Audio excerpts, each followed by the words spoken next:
The restaurant is quiet in the way expensive restaurants always are. Low light, linen napkins, the kind of place where the background music is soft enough that silence between two people becomes its own conversation. You're across from her, a woman you've known for 6 weeks. Intelligent, self-possessed, the kind of woman who doesn't need rescuing and wouldn't tolerate anyone who assumed she did. The evening has gone well, better than well. And then, mid-sentence, while you're finishing a story about a decision you made at work 30 years ago, she interrupts, not rudely, not loudly. She simply tilts her head, sets her fork down with a soft clink, and says, "Do you ever wonder if you made the right call?" Something shifts in the room. It's not dramatic. No one else noticed. The couple at the next table is laughing about something. The waiter is moving toward the back. But you felt it. There's a tightening, not quite in the chest, somewhere closer to the jaw. A half second where your next word is undecided, where the version of you that needs to be right is bumping shoulders with the version of you that knows better. You hold eye contact. Your hands stay still. The silence lasts perhaps 3 seconds, long enough to matter, and in that silence, something is being measured. Not your answer, not your career, not even your confidence, something quieter than all of that. Most men respond to the content of moments like this. They defend the decision, qualify the story, reassure her of their reasoning. What most men miss is that the question isn't really about the decision at all. Here's what no one explains clearly enough. Women, particularly intelligent, self-aware women, do not test men the way a prosecutor cross-examines a witness. There is no checklist. There is no predetermined trap. What happens instead is something more organic and far more revealing. They read for regulation. Not confidence in the abstract motivational poster sense.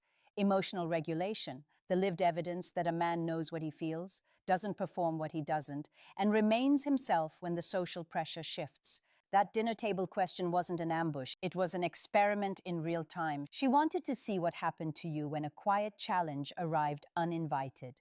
Would you contract? Would you over-explain? Would you chase her approval with the urgency of a man who needs it? Or would something in you stay seated? This is the thing that age should have taught, and that many men, despite decades of experience, still haven't fully understood. The tests women run on older men are almost never about competence. They already know you're capable. You're 62 or 67 or 71. Your life is evidence of something. What they don't yet know is whether the man in front of them is free. Free from the compulsion to manage other people's perception. Free from the quiet desperation of needing every interaction to go his way. Free from the brittleness that hides beneath control. The question, "Do you ever wonder if you made the right call?" is doing a very specific kind of work. It's testing whether you can sit with the possibility that you were imperfect without flinching, defending, or performing serenity. There's a distinction worth naming here between security and rigidity. A rigid man doesn't flinch because he's suppressed the reaction. A secure man doesn't flinch because he's genuinely not threatened. The body reads the difference, even when the words are identical. And she reads the body. She watches whether your breath changes, whether your posture closes, whether your eyes move to the ceiling the way they do when a man is searching for a defense rather than a truth. These are not conscious calculations on her part. They are pattern recognition, built from years of her own experience, her own experiments in trust. What she's really asking beneath every soft interruption and tilted question is something closer to, is there a man here I can actually lean on? Or is this a performance I'll eventually have to manage? That's the deeper architecture of the test. And most men focused on the surface question answer the wrong one entirely. This needs to be said plainly. The moment a man begins strategizing around tests, cataloging behaviors, preparing responses, gaming the dynamic, he has already failed the thing he was trying to pass.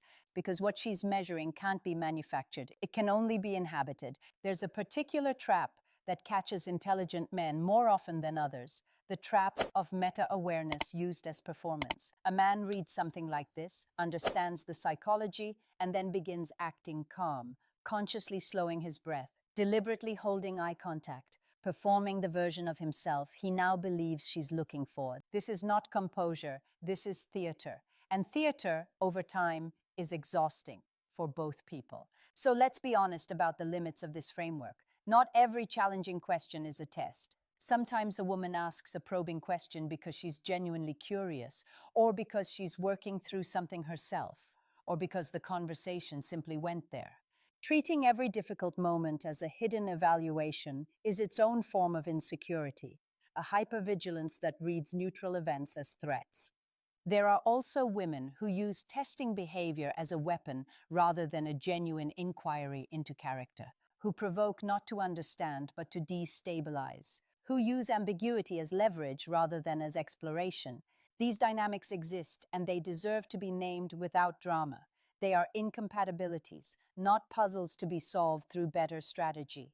The man who's truly arrived at something, not in age but in self-knowledge, can tell the difference between a question that's testing his character and a pattern that's testing his tolerance. The first is worth engaging, the second is worth leaving. And this distinction is itself a form of maturity that can't be faked. None of this is about winning, about passing, about demonstrating value in a way that earns approval. That framing reduces what should be a genuine human encounter into something transactional. And intelligent women recognize the transaction immediately. What this is about, ultimately, is being the kind of man who doesn't need to be tested, because everything he is already visible. So what does this actually look like when applied with discretion? Back at the table, the fork set down, the question hanging in the air. Do you ever wonder if you made the right call? Here is what a man who has genuinely done the internal work does, not as technique, but as expression of who he's become. He doesn't rush, not because he's been coached to pause, because he actually took a moment, because the question is real and deserves a real answer, and he's no longer in the business of reflexive self-protection. He might say something like, "Yes, more than I used to. It took me a long time to see that uncertainty about a past decision and confidence in how I make them now aren't the same thing."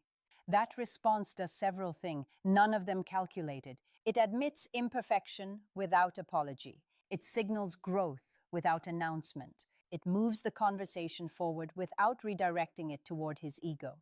And it lands with the particular weight that only honesty carries, the kind that can't be imitated. Notice what it doesn't do. It doesn't defend the original story. It doesn't deflect with humor. It doesn't reframe her question as a misunderstanding. It meets her where she is. This is calibration, not as strategy, but as presence. Presence is the practical answer to most of what she's looking for. Not dominance, not performance, not a rehearsed version of masculinity. Presence, the quality of being genuinely there with another person, undefended, unhurried. There are specific moments where this becomes most visible and worth recognizing. When she disagrees with you in front of others, the calibrated response is neither immediate capitulation nor entrenched defense. It's the ability to say, "You may be right, let me think about that," and mean it. Not as appeasement, as intellectual honesty. When she goes quiet, a man who reads silence as rejection and scrambles to fill it has revealed his anxiety. A man who sits comfortably in shared quiet has revealed something else entirely.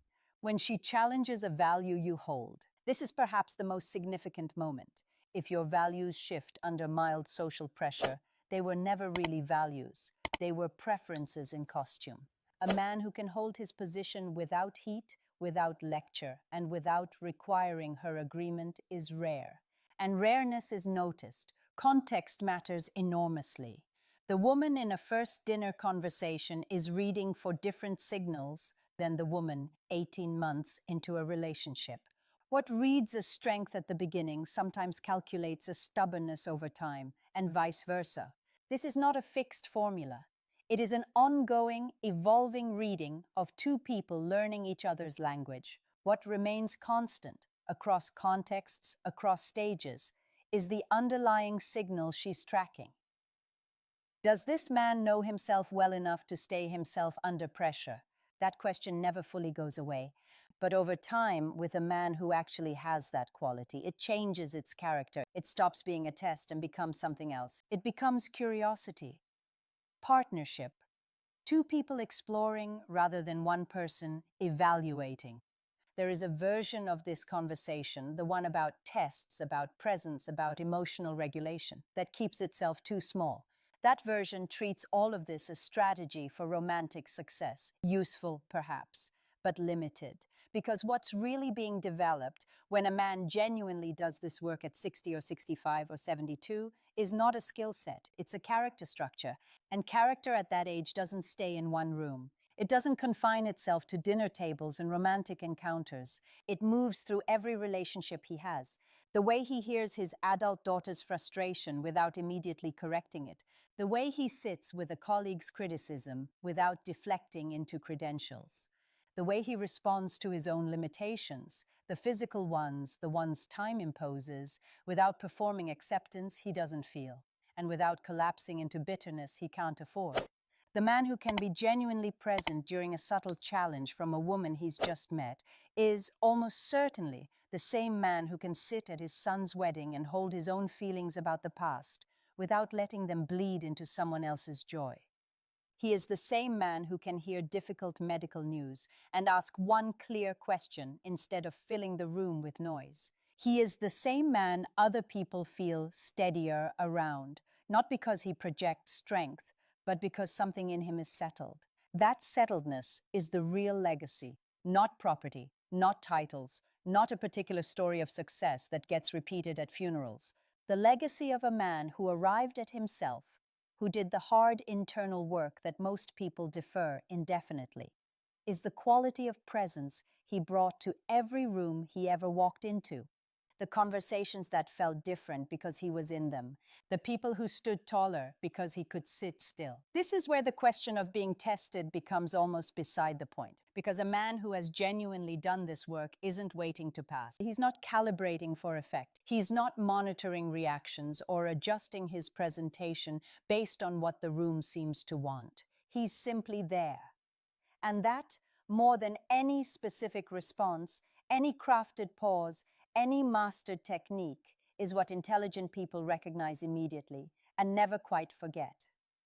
There's a question worth sitting with before the next conversation, the next dinner, the next moment when something subtle shifts in the room. Are you reacting to what's happening, or are you responding from who you are? The difference is everything. And the men who know the difference, who've earned that knowledge honestly, through years of getting it wrong and quietly correcting, they don't need to announce it. They simply walk into the room, and the room adjusts.